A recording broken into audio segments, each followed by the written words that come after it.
maraming salamat po sa isang buong maghapong natapos na naman po, Lord God.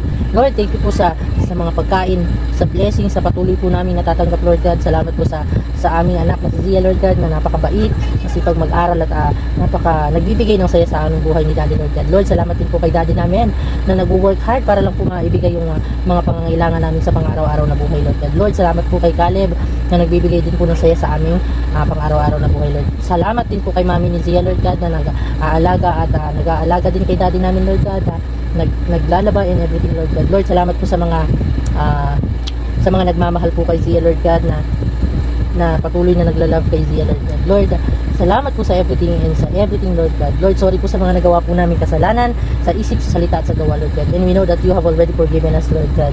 Lord, patuloy niyo po kaming i-bless at alisin niyo po yung mga masasamang panaginip namin, Lord God.